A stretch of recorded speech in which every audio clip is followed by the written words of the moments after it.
M&A scientist. We're running the State of M&A 2026 survey, and this isn't just another industry report. It's a chance for practitioners like you to actually shape the conversation. If you're actively doing deals, whether you're in corporate development, banking, private equity, or leading integration work, your perspective matters. We want to know what really happened in your world in 2025 and where you see things heading. It takes about 10 minutes, and everything is confidential. Not only will you get early access to the full report before anyone else, you'll also get a chance to win a $500 gift card. The people actually doing deals are the ones who know what's changing. Let's capture that together. Head to the link in the description to take the survey. Today's episode is sponsored by S&P Global Market Intelligence. If you're doing real M&A work, especially on the buy side, you know the pain. Private company data is usually a black box. CapIQ Pro blows that open. They've got 58 million private companies mapped with headcount by function, hiring and attrition trends, founder history, ownership links, even where a company's new sales reps come from. I tested on my own company during the demo. It was spot on. That alone sold me. And with their new AI tools, you can build market maps, screen niche segments, and pull insights from decks and filings in seconds.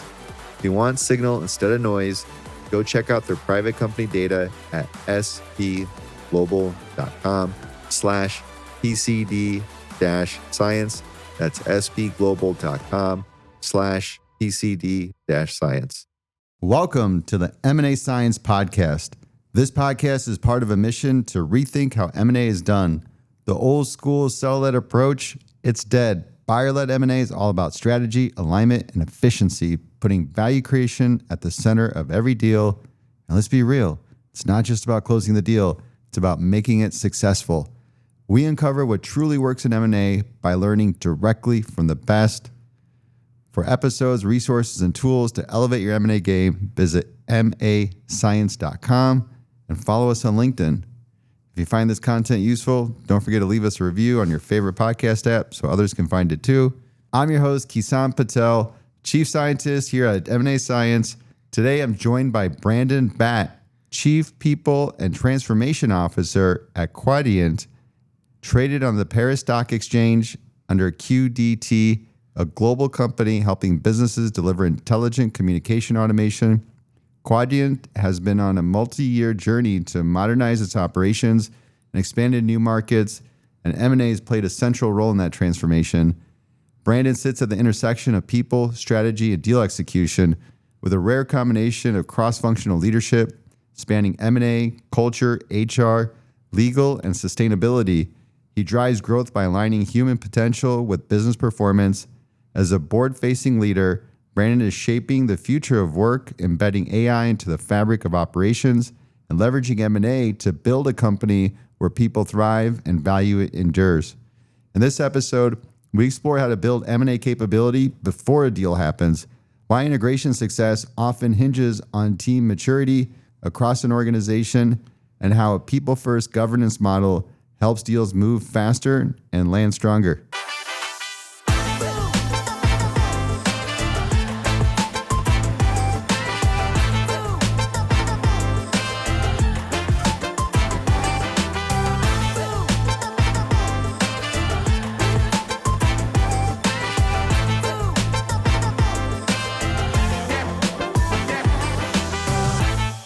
Brandon, how you doing today? Great. Nice to be with you, Kisan. Hey, thanks for hosting live here at your Boston office. I've something to see the videos. Got a beautiful view of the bay back here? The Charles River. The Charles River. I appreciate taking time from doing deals to have a conversation with me. Great to be with you. Can we kick things off a little bit about your background? Absolutely. So my career started in law. I have a fundamental purpose I find energy from helping people. And so I got into law with that purpose. That led to business, which led to then M&A, another, multi-dimensional field. And several years later, here I am at Quadient, running a number of different functions, all formed to focus on our transformation of the business. From the legal side, morphed into M&A, But you covered more than that. Maybe we could talk a little bit about the journey at Quadient, because I feel like you came in at a really interesting time for the business, and you've been in the organization for about 7-8 years now. Yep. Yeah. So at Quadient, we have really a mission to transform the company over the last several years. We have, so a bit of context for your listeners. Quadient has a multinational business. We are physically present in over 25 countries, roughly 4,700 employees, and with hardware and software solutions, we have revenue just over 1.1 billion. So when I joined the organization, we had really the mission to transform the organization from what is our legacy business in mailing equipment to digital transformation and to the future of the organization. Quadient just this last year celebrated its 100-year anniversary. So our mission really within the organization is not only to run a good company, but to build a sustainable company long-term, and M&A certainly plays a huge part in that. So that's like a real transformation through M&A. Absolutely. Yeah. And we started, when we announced our strategy to the market in early 2019, I closed 2 divestments and an acquisition in approximately a 30-day period. Wow. And so that, nothing really tells your investors, employees, customers, your stakeholders that you're serious about your strategy like M&A when you put your checkbook where your mouth is. And so that kicked off a portfolio simplification of the organization so that we as a business can start to focus our resources, our capital on the future of the organization. So from that point in 2019 till now, how many acquisitions and divestitures have you done? Oh, I don't keep track so much, but you can figure we've done 3 or 4 deals per year since we started. So acquisitions and divestments. You do 3-4 divestitures as well. So wow, that's a lot. So that's like a dozen plus acquisitions, I mean 15 plus acquisitions, 15 plus divestitures. We're pretty active every year. We do about 3 transactions a year, some acquisitions, some divestments, depending. So when we started our transformation, we had more divestments than acquisitions. And since over the years after, let's say, simplifying the portfolio, we've been adding in both product breadth and geographic scale to the organization through acquisitions. So well over a dozen deals that you've done. Absolutely. And it sounds like the early days you're doing more divestitures in effort of the repositioning, and now it's more focused on the new strategy. Absolutely. Can you tell me about your role specifically? Like, how did you participate as you did these transactions? So when I joined the organization, there was from the beginning a focus on both organic and inorganic transformation. So from resetting the new strategy to then articulating where we wanted to go as a business, Quadient has transformed organically and inorganically over that period of time. And my role has really been connected to that over the period, depending on which teams are part of our organization. Right now, People in Transformation is a mix between M&A, legal, HR, sustainability, culture and engagement, and really the impetus of bringing all that together was the organization has certain teams that are really essential to change. And the idea was by bringing multidisciplines together that are all necessary to implementing that, we should have better execution in the meantime, finding those synergies internally through collaboration. That's how you define this transformation office. Absolutely. So it includes M&A, legal, HR. And there's a team also called Strategic Operations, which we can talk about today, where that is really my very specialized PMO for organic and inorganic projects. So M&A, legal, HR, strategic ops. Any other functions in there? And sustainability. Sustainability. Which, if you think about any organization's journey, you have the change today, but you also want to have a focus on who you want to be tomorrow, being, let's say, future ready. So sustainability is really around ESG. It's around how we organize ourselves as a business, both from a commercial perspective, but also environmentally as well.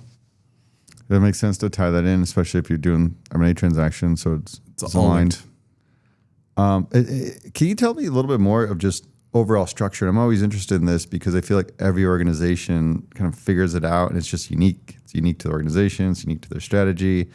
How did you come up? If you can give me some insight on the structure and how did it evolve to the structure of my own team? Yeah, because where do you still have a traditional corporate development team? Does the transformation office sort of play in parallel to that? What is that? Where do you guys? I have within my team, I have a head of M&A. So M&A is within the transformation office. Absolutely. Yes. Okay, this is new for me. So, yeah, walk me through what does that structure look like? So you have a transformation office. Who?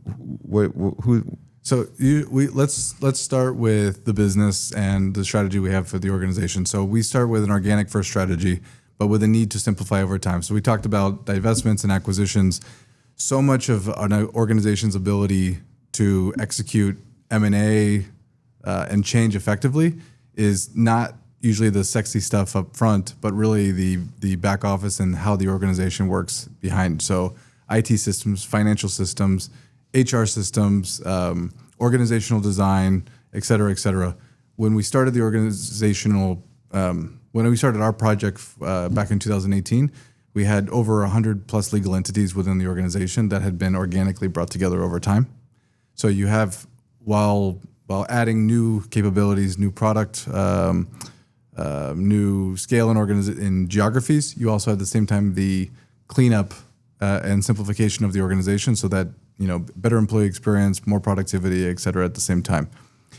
M&A fits in that we've positioned M&A very close to the business so that M&A is really an extension of the business team to accelerate the organic strategy. But that is specifically tied to, our own journey as an organization as well. So if I give you an example, we have transactions even today where even the question of whether we're going to do an asset deal or a stock deal is tied to our need to integrate at a certain speed and in a certain way, depending on the geo that we're acquiring. And so there's a very tight interlock within the team from the very beginning at the design phase of what would this acquisition mean for our organization's operations, if that makes sense. Yeah.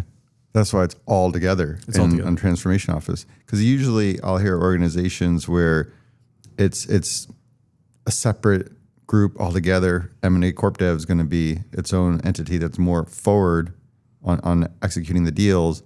The transformation office is there, and sometimes they sort of spin it out to like an IMO. Yeah. But it's more of a post-close entity that really focuses on the integration effort. And then they all the same. They complain about getting involved in the deal too late. We're here, it's like flipped around. Yep. It's sort of all bundled together, and then you're on the forefront of the deal. Then where do you report up to? To the CEO. Okay, so CEO, you run the whole transformation office, including full-on end-to-end M&A.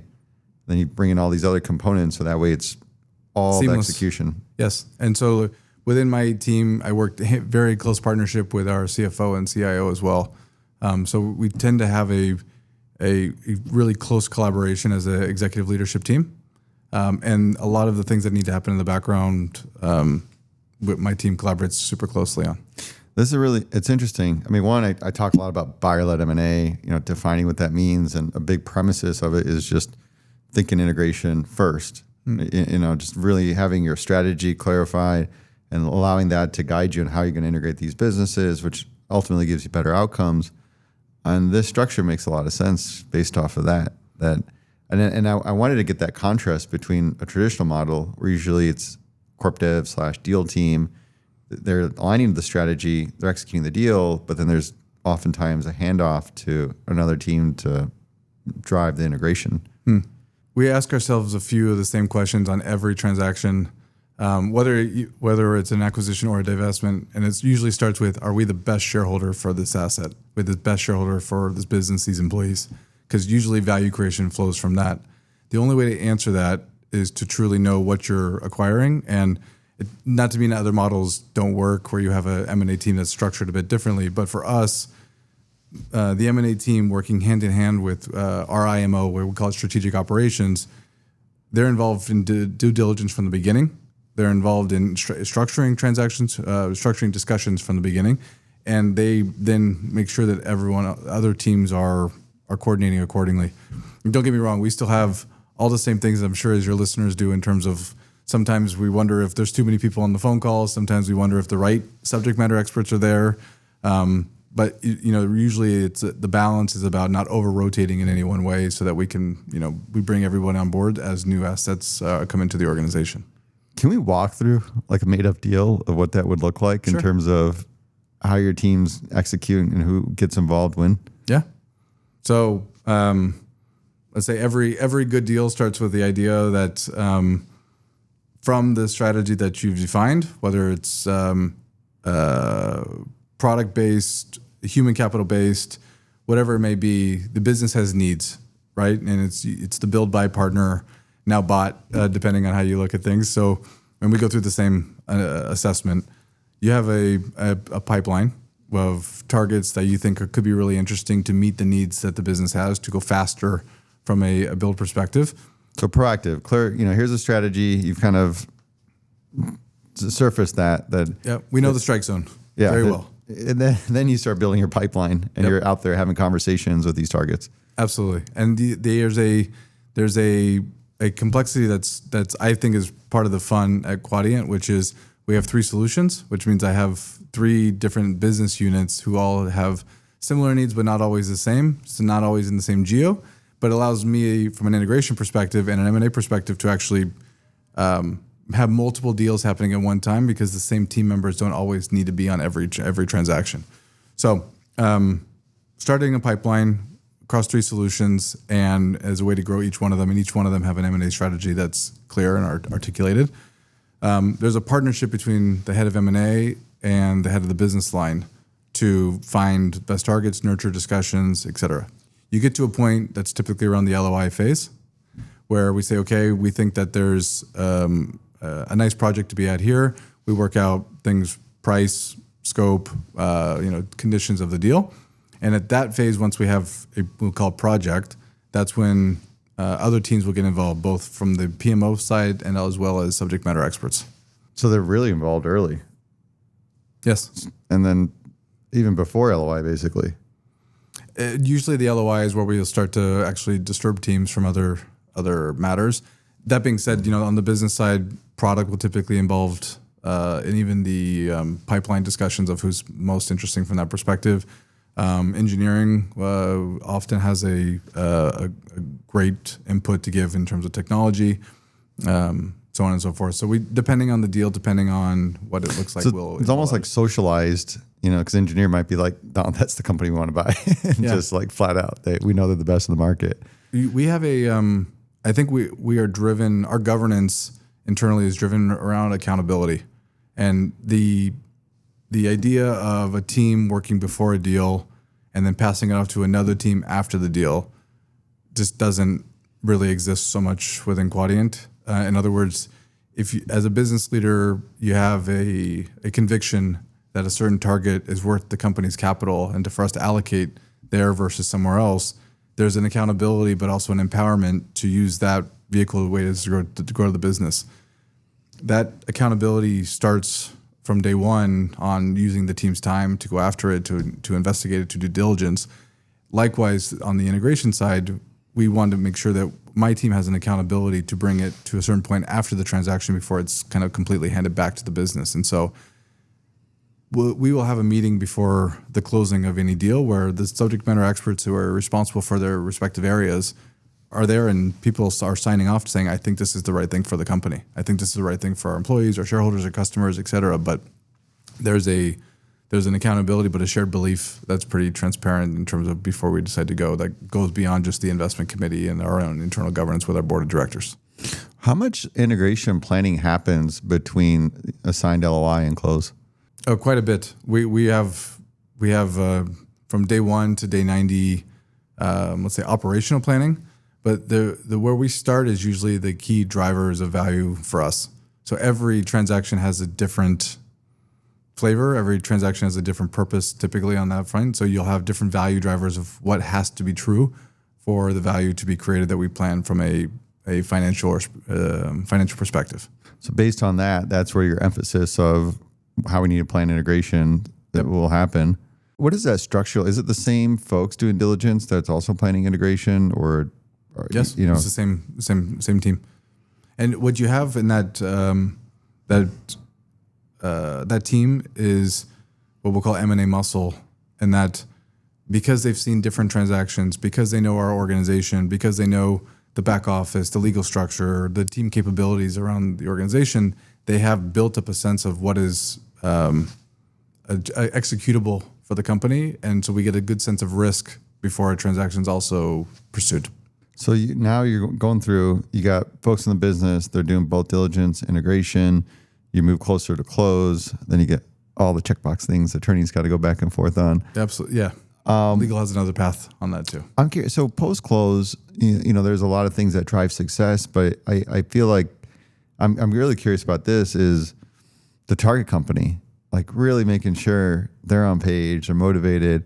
Is there things that you found that makes that really work well? Is there a point when you're starting to socialize what life after close is going to look like? And, how do you tee that up to? So much of the whole process is around human connection and trust. I don't think we've had one transaction that has been successful where we didn't have relationships with the people on the other side of the table, buying or selling. And I would actually make an emphasis that it's almost more important, or I would almost make an emphasis that it's equally important divestment is as an acquisition, that the people you're working with beyond just, is the price right and is the timing good? From a divestment perspective, we take our responsibility to our employees super seriously. So the idea of selling for to anybody for price and time, et cetera, it's not the full discussion whatsoever. And some of our best stories that I have are actually when we find the right home, a right shareholder for the businesses that doesn't fit with our current strategy, but doesn't mean they're not great businesses, great employees, great companies for others. Likewise, on the acquisition side, especially with founder-led businesses, it's about trust. There are usually people that have made commitments to their employees to come on board for the story, for the journey, and they need to understand that Quadient is the right shareholder for their business going forward as well. And so I really start with, let's say, human connection as the secret sauce. You got to build trust and have that relationship, and I feel like that's where you got to ground things on, so it's not strangers just trying to tell you what to do. Yep. You made this point in a prior conversation we had that culture isn't just about fit. It's about what people add. How do you think through that or assess culture when you look at a deal?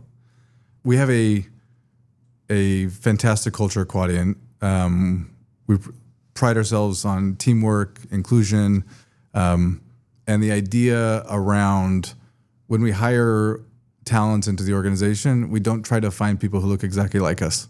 We try to find people who are going to add to our culture, add to our perspectives, thinking, insights. And it's no different than when you look at an organization that could be acquired, that how they would add to our organization too. So we do quite a bit around cultural fit. So you look at the things of basically how does work get done in their company versus how does work get done in our company today. But it's typically like the things that are not going to show up on a spreadsheet. It's what's the feeling you get with the person at dinner when you go with them? Are they a good person? Do they act with integrity? How do they treat their people? When you sit with a CEO and their management team in their room, is everyone super quiet and the CEO is doing all the talking, or do they have a live discussion? And there's little things that you kind of pick up to say, okay, well, how are they going to contribute to the company we're trying to build overall at Quadient? And so when I talk about cultural add, it's not only for M&A, it's really for our organization overall that we're trying to bring in great people to continue contributing to what we have. So it's almost like a mindset of thinking of like how the culture is going to add versus just looking for a fit. Like how do you sort of differentiate? Because everybody talks about culture fit, which I get, right? They're sort of like, are these teams going to actually come together, work, or do we need to keep an integration plan that keeps certain teams separate so they can work the way they do and preserve their magic there? We will look at culture in different ways for each project. So you may have a deal that is planning to be integrated fully from the very beginning. So you need to be very confident from day one. Teams can sit across from each other and work together, and the working styles, the working habits, remote, hybrid, in office, cultural differences, et cetera, are not going to be something that's going to lead to those value drivers we talked about not being true. You may also have a deals where you say, okay, our purpose for the business of doing this is to leave it as a standalone for a period of time, continue growing. They got something special. They need to keep on that. We don't want to bother them, which is a different cultural discussion. But at some point, you'd know that people are going to come together. Just in terms of our current org design and how we operate at Quadient today, being a unified organization. And so I tend to look at things of like, what are going to be the real value, the drivers of growth, like culturally, like what should we really be focusing on, celebrating and calling out to the teams, shared values, those kind of things. And then there's other things which are, what are the potential red flags where if we don't put mitigation measures in place, we could actually have things that are going to take away from, the value that the deal's expected to bring to us. And then that goes to, are there complete red flags where we've had transactions where we'll go meet with an executive of a target and they make comments that are against our values. They treat people poorly, and we've walked away from deals from that, because if the head of the organization is a jerk, if the head of the organization is somebody who we would not want to be part of our company, you can only imagine how they've permeated a culture in their own organization of things that we just know would not fly. So we take our own culture pretty seriously, and so that's one of those non-negotiables at that point. Yeah, it sounds like it goes in a lot of different directions. Like it just there's sort of the overall fit, but then like kind of the ad is almost like the direction of where you're betting against the value drivers, and then getting a sense of how you're going to integrate the company based off of that. Yep. How does being a company based in France impact your overall culture? We're headquartered in France, but I would say we're an international business. So our leadership team is international. Our board is international. While we have our global HQ in France, we have our office here in Boston and another dozen offices across the U.S. So there's a point of that's who we are. And that's actually, there's a lot of great things about being French, but we also have, let's say, international aspects that are more driving of who we are today and tomorrow. Is it required to have like French wine at your events? Is that, I'm just curious. I got a deep appreciation for French wine. You have to respect the culture that where you're sitting. So you do what you got to do. We'll stop there on that part. But no, it sounds like you have to do that as an international company. It's sort of like, you kind of like, it blends together. It sounds like when you're working with office, like here, you got a taste of Boston and your company. Well, the I would say the best part of working for an international organization like Quadient is the number of countries we're in and the cultures that we have within our organization. And so, speaking of French wine, it is when you're in France, I will say they have a unique and fantastic appreciation for wine, but for food, for many other things. And every country, every office you go to has a different flavor of fun. So which is great. That's awesome to hear. That makes me excited to go tour around your offices. You'll have to visit our Paris office. Absolutely. That's I got something I'm working on in Paris, so I'll keep you in mind.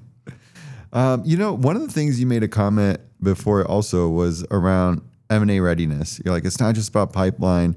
It really starts with who you hire. Can you elaborate on that in terms of just the core team and the whole hiring and what are your principles around that? Yeah. So I look at M&A like any other part of our operations, in that the ones who do it really well have experience in the subject. So it's not enough. M&A is one of those topics where you cannot read about it and then go do it well. You need to take action. You need to fail. You need to try. You need to do it again. And it's through that you build that M&A muscle of, I understand kind of what it takes to actually bring people together to get transactions done. That starts when you look at key talents for an organization as part of the skills that they would bring on as a VP of R&D or VP of product or head of sales for a region. When you have people in key positions that ultimately one day will be part of your due diligence team or the integration team, if they already have M&A experience, they're going to be kind of ready in a much different way than someone who says, yeah, I've always wanted to be part of an M&A deal. What's due diligence, right? Even the ability to kind of look at a company with a discerning eye comes from experience of having done it before. And so when I say, the hiring or being ready, M&A ready starts even before the deal. It's, we look at skills for every job that we hire within the organization. When you have key positions in the team that will be part of M&A at one point, it's thinking about those M&A skills in advance so that you bring on talent with that expertise from the beginning. One of my biggest inspirations for this buyer-led M&A, building a framework, is just seeing that there's a huge gap. Like, there's no standardization of how do you go execute buy-side M&A. Yeah. And I've also noticed from doing all these podcast interviews, there's like a maturity of, I want to pick, and this is where I'm going with this, is, from the first deal you do, and then it's like the third deal, then around the 10th deal, I mean, your whole process completely shifts to a very buy-side oriented process. And we talk about like the early integration planning and all these things to set up the deal for success.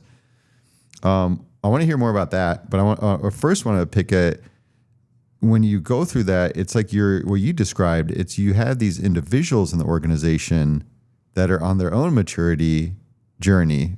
Because like you just said, you have a mix of folks that it's their first deal versus their 10th deal.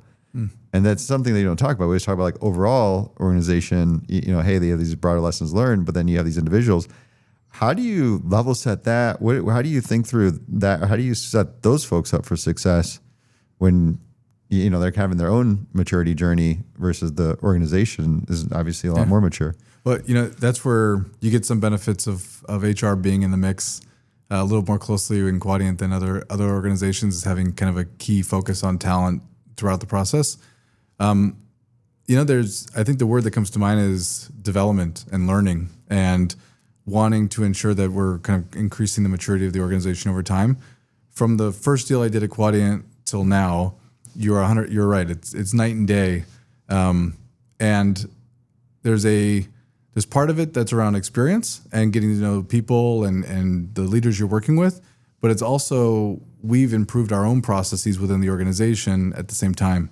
And so like our M&A playbook from 5 years ago looks different than our M&A playbook today, just on the learnings of the organization and what works for us, which may not be the same for other companies at that time. So having dynamic talent and being agile in the way that you approach development of them, staffing them on projects, wanting them to be involved, but at the same time ensuring that the people that are leading work streams, leading the integration, leading M&A, leading the business are fully competent to do so, is where it comes together.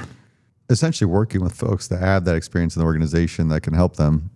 That's what I was curious of, like, if I'm day one over here working on your M&A team, what's that going to look like? Like, how are you going to help me build my M&A muscle sooner than later? You know what? It's no different than if you're a head of M&A and you've got, let's say, a director and an associate, right?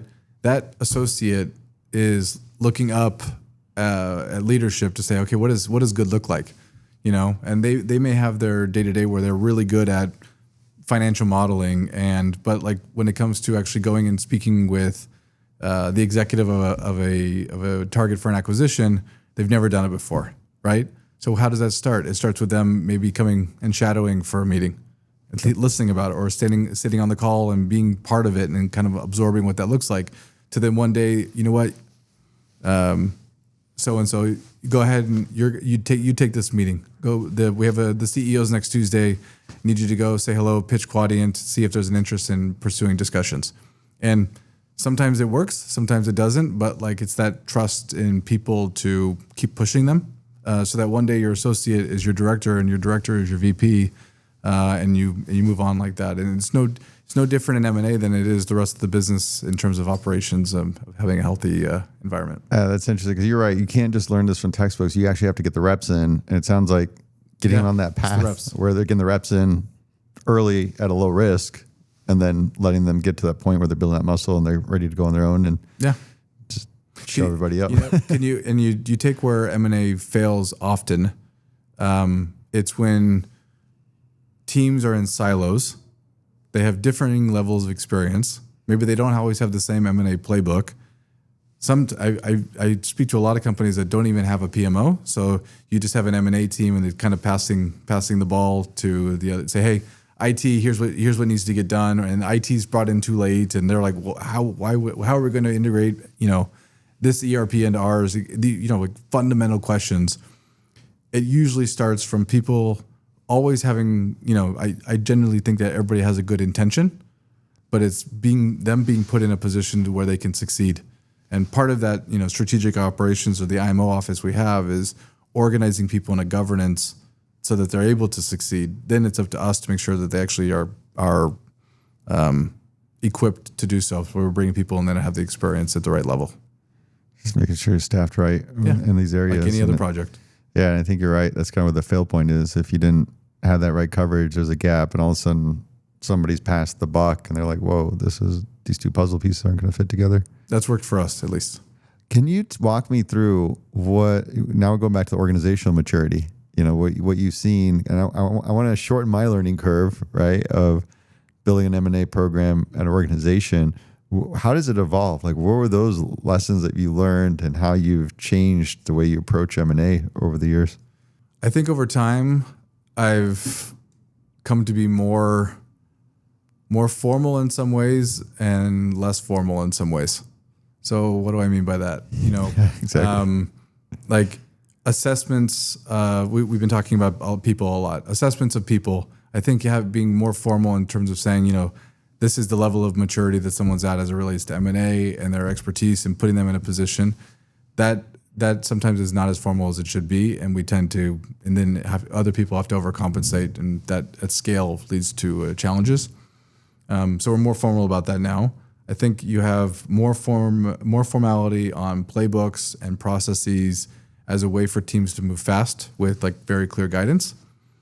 On the other hand, I still like to be more informal as it relates to giving people the room to do their work and follow their intuition or follow their nose if there's things that come up in due diligence or integration that need attention. And in any deal, you're not going to have a playbook for everything, right? That governs, maybe it's the 80-20, but there's a lot that still needs to happen in real life where you need to trust people to follow their gut and do the right thing. And so trying to come up with, guardrails and things that allow people to move fast and we lower risk, while at the same time giving people the trust to do the right thing. What was the first point you made before the playbooks? People following their own intuition around where I got more lax around it. Yeah, you said the first one before playbooks. What was the first area you said you sort of... Oh, well, you had playbooks, processes, talent assessments. I'm usually more formal about that now than what I was before. So it's talent assessments. Yeah. When it comes to choosing a leader as, let's say, a sponsor of a transaction or a head of a work stream, teams should be having the conversation, has this person done this before? What are their, do they have the bandwidth to do this now? There's like a series of questions like any other business project that you would have of making sure that we're going to be set up for success. I'm more formal about that now for staffing projects and ensuring that the people that are going to be there are able to carry it from due diligence to the end of integration versus having interruptions because something were to come up or not. And we go back to that accountability point that I mentioned at the beginning of the discussion around us wanting to make sure that we have continuity from beginning to end. Okay, so more rigid around the talent assessment, so that way you're ending up with better accountability, and then you're also ending up with that continuity from diligence through integration. Absolutely. Tightened up the playbooks, key things you need to execute, make sure they get done, but then you're also loosening up on these other areas that may not need so much rigid decision making around, but it's like let people take their own judgment and execute on it so you can move fast. Yep. So, based on these areas around talent assessment, playbook, enabling people to have some autonomy to make decisions.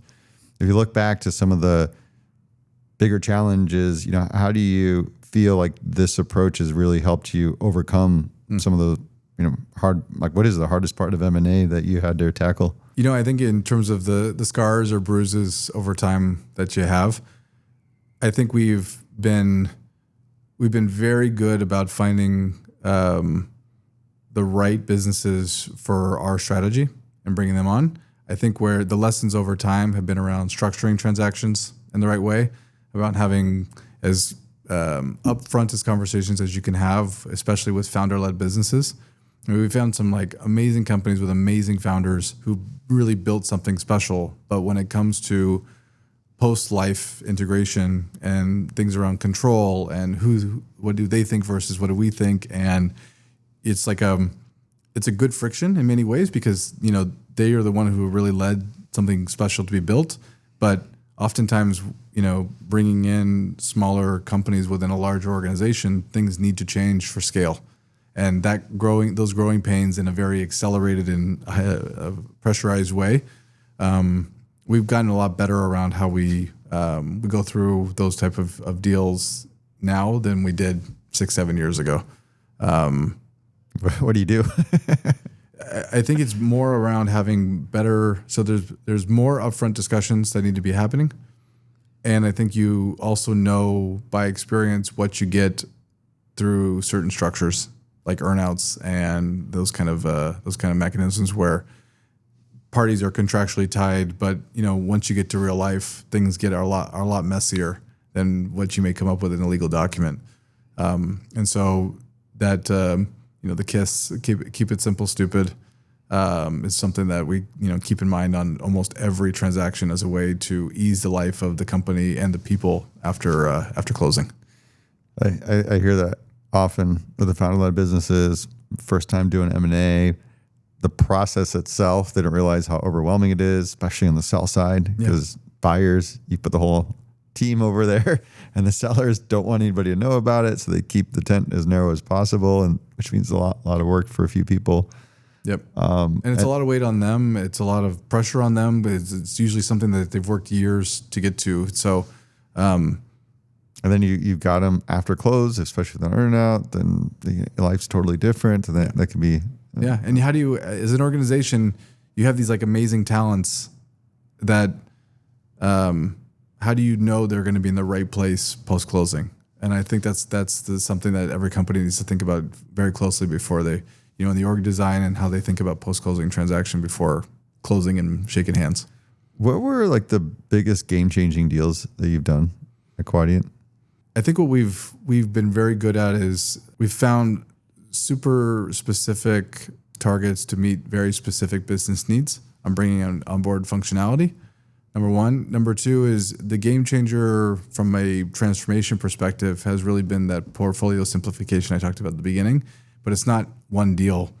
It is like a resilient persistency over 3 or 4 or 5 years of continuing to simplify the portfolio during the early years of our transformation. Which is like a lot of, you're talking about like doing more divestitures in the early days. In the early days. And the work is, not only finding buyers, but the right buyers. And so we had several processes that were in place that ultimately we the money may have been right, but the transaction was not.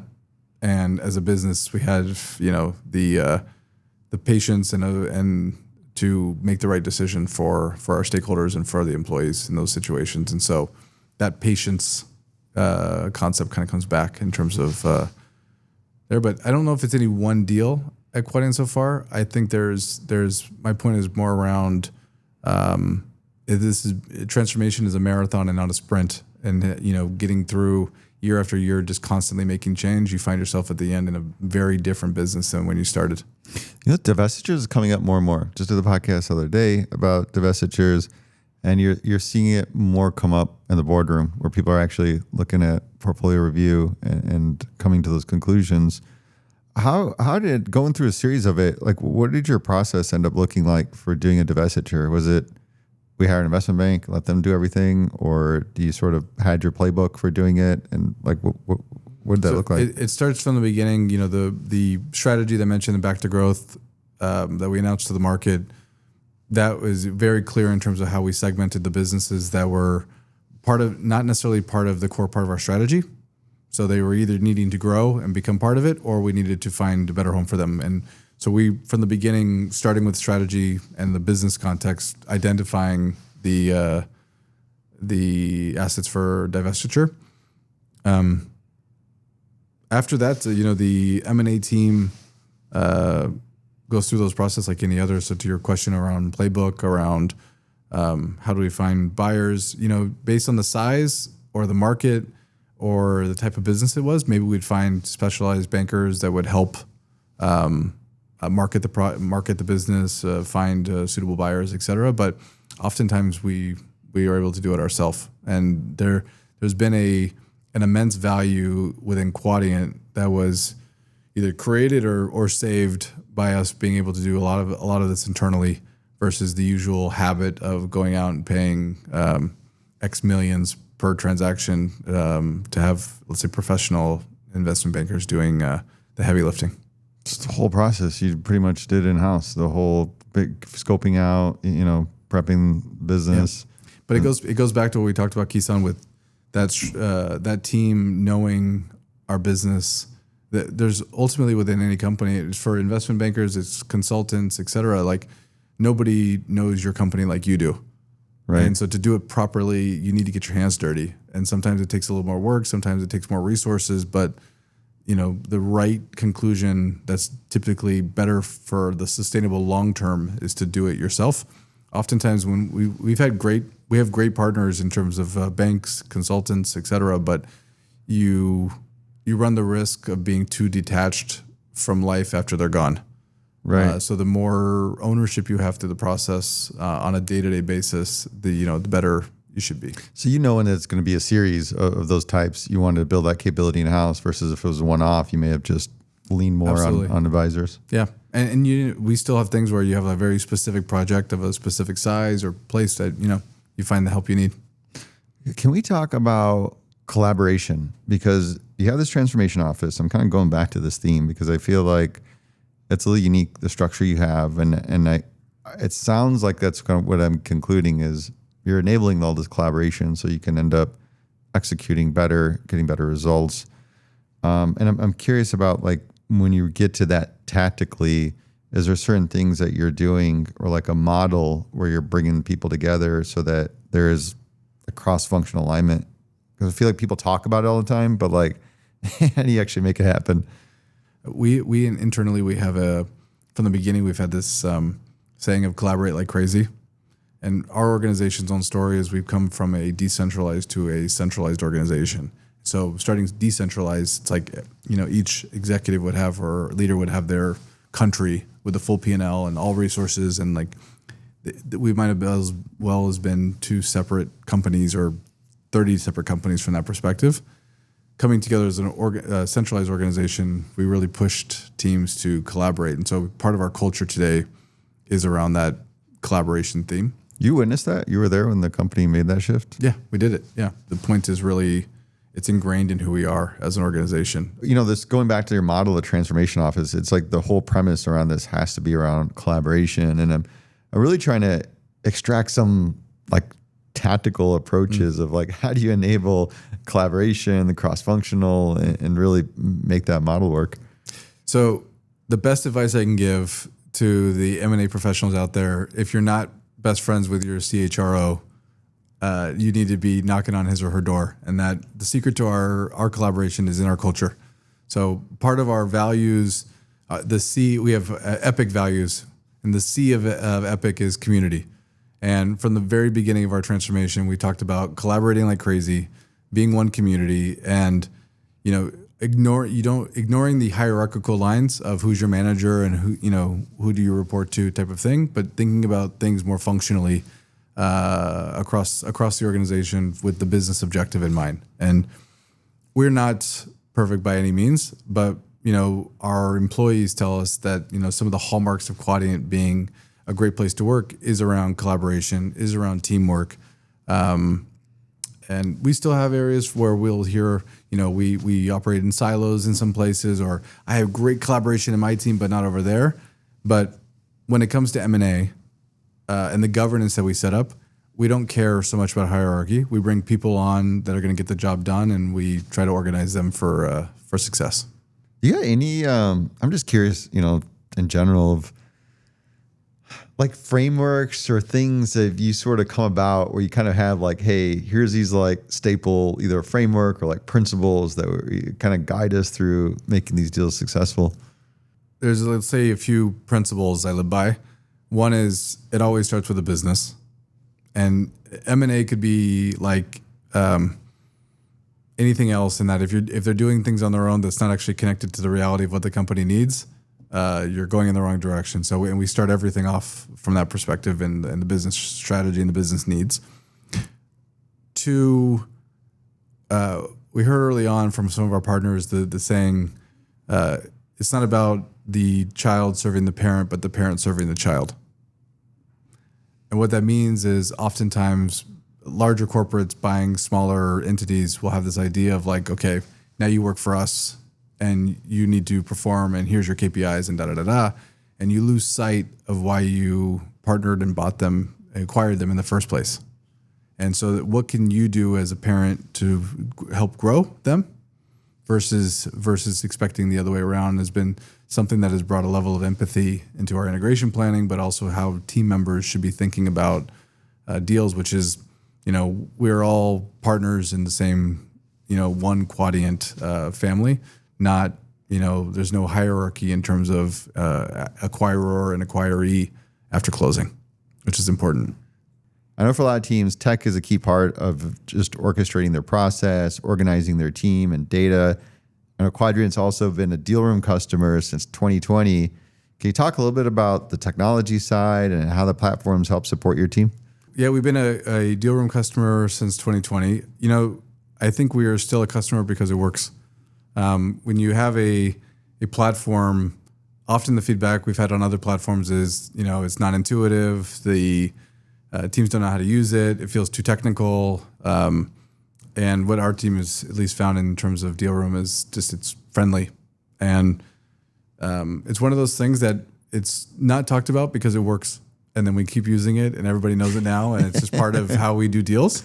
But I think the user experience, the ease of the platform, and then the deal room team has been great in terms of we've had conversations with them around advancements that they're being worked on AI, et cetera. And so even from a customer perspective, it feels like the deal room organization's kind of trying to stay at the front of where deals are going and what companies like Quadient need. So yeah, I remember actually working on the early days because it was a different team members back then, but most of them were based in Paris. Yeah. So we'd always have to schedule our calls early in the day and then kind of work through a lot of the different requirements for compliance. And I think we found you because we were unhappy with other companies at the time, and then we've just never left. So what I guess if you look at the biggest benefits, I think this is still an emerging thing because I feel like when I look at the industry as a whole, we were used to the sell side having some kind of tech to manage the sell process, and that was a premise of when we look at deal room. It's like 5-10 years out, there's going to be a future where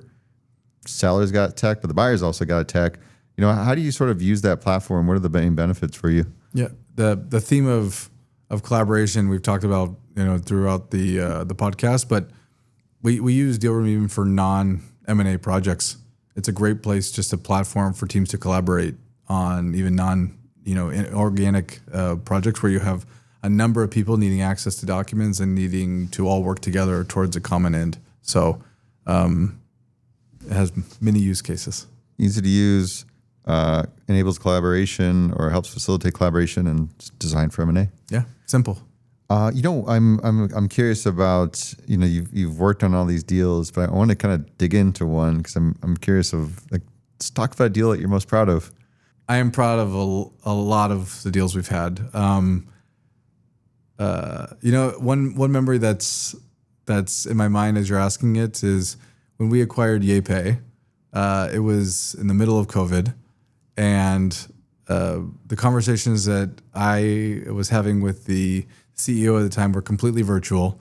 And it finally came to the point of the discussions where we realized there's a decision point, are we actually ever going to meet? And we're talking about a lot of money, and we're talking about something that's really important. And even though everything could be facilitated through, Teams, virtual conferences, sharing of files, it just didn't feel right or feel normal. And so to make things work and to say meet my own requirements, I ended up taking a car through the channel from Paris into London. We met in our offices, we respected all social distancing rules and whatnot, but it was something like even the people at the station were like, why are you going? Why are you leaving? Kind of thing. I was by myself. It was just completely silent. But M&A practitioners will, and just executives will understand, like, when you have an ownership mentality of wanting to get the right result for your company, you do things that you wouldn't otherwise think you would do. And so meeting with him, ultimately we closed the deal and still have a good relationship. It's because of that first interaction. I like hearing that because I'm in a similar vein, because you heard about stories about people doing deals without ever meeting. And I'm like, I couldn't do that. I got to look across the other table and at least get some vibe feel and build that trust. Yeah. So I'm happy you did that. It's the only way to make it work. Any takeaways from that experience that you look at applying today? The experience during COVID was that we all kind of got further apart from one another. And even today, you look at reality from where we used to all be in offices, all walking down the hall, and everything. Life feels more remote than it does in person from a professional perspective for a lot of us for a lot of the time. I am all in on AI and where automation and that kind of technology can bring companies, personal lives. There's many benefits, but at the same time, that story of needing to meet the founder, understand the story from his perspective in person. We look at AI now and all the benefits of due diligence and where teams are finding efficiency. And it may be an old school thing, but some of the best nuggets of information were found through somebody combing through a minutes book or combing through commercial contracts. And I just wonder at this stage of the technology whether the summary of the summary of the summary through a filtered language model is going to be getting us those nuggets, or whether those would be missed because something's not spelled correctly or whatever it may be. And I think it's probably a point for all of us that, as we continue leaning into new technology, remembering the thing that brings usually the most value for a transaction is that human touch and that human intuition and usually the human eye on things. So I'm not sure technology's where it needs to be today for us to kind of take our hands off the wheel. So it's probably something for us to keep in mind as we I'm 100% with you on this one. I feel like there's going through a big hype cycle with AI, because some of these companies I talk to, it's like, we're going to fully automate doing due diligence. Yeah. But like we just talked so much about in this interview, all the cultural elements, and these are things that you learn about through human interactions. We're not going to get maybe I may speak too soon, but here's a spit out of what the culture is and how you integrate it. And at the end of the day, it's all about people working together. And I think you're absolutely right. There's a right balance where I think there's, the tactical, opening Control F, copy paste over and over and over. Like, sure, that can go. Like, let's get rid of that. But I think you're right. Like the full readouts, and it's just you skip the conversations to get to some of those readouts. It's like that you got to find that right balance there, because you can't get away from that. Yeah, and it's ultimately it's probably a question of risk. What you give up for accuracy to gain speed comes at a cost typically. That's true. I feel like I've done enough on the stage. No, now not in deal room, but when I was involved with the early AI, there was the right balance. You got stuff that's inaccurate, and obviously humans can miss stuff. So you sort of need to keep both around for now. Yeah. What is the key thing like you're looking for when it comes to talent on your team? So I don't know if there's any one key thing, but what I will say is the common denominator of success is finding people that are multidimensional in terms of experience. So T-shaped talents, where you're not just an M&A professional vertically, up your career, or you're not just in integration or name any function, but people who have gone not only up but left and right throughout their career. It brings them a different perspective, a different experience, and so they're actually able to. The lens at which they view information is different than if you only see things through one swim lane. throughout your career. And so it's been a common part of our story of not only encouraging internal mobility within our organization so people can gain new experience. It's enriching for their own careers, but I think it actually makes them more valuable professionals as they're approaching complex projects like M&A. So expertise, but also versatility. Is there a way that you can detect it or like track it when you're interviewing people? Absolutely. Yeah. So from the interview stage, a company's lens of how they're hiring professionals really matters. And you have differing levels of sophistication from, the hiring manager gets a resume and says, hey, Jim, how's it going? I see here that you're from blah, blah, blah, to, more sophisticated ways of looking at a CV and saying, okay, what are the different experiences that they've had? Are they at a job for long enough, not only to do the job, but also to see things through? What are the skills that are necessary for the different roles that they've had? And to your question, like when you look at someone's experience, you can see like, hey, sometimes what used to be off-putting of saying, hey, I saw you were in M&A, but then you went over to finance, and now you're in revenue operations, and you want to come, and now you want to be a VP of M&A.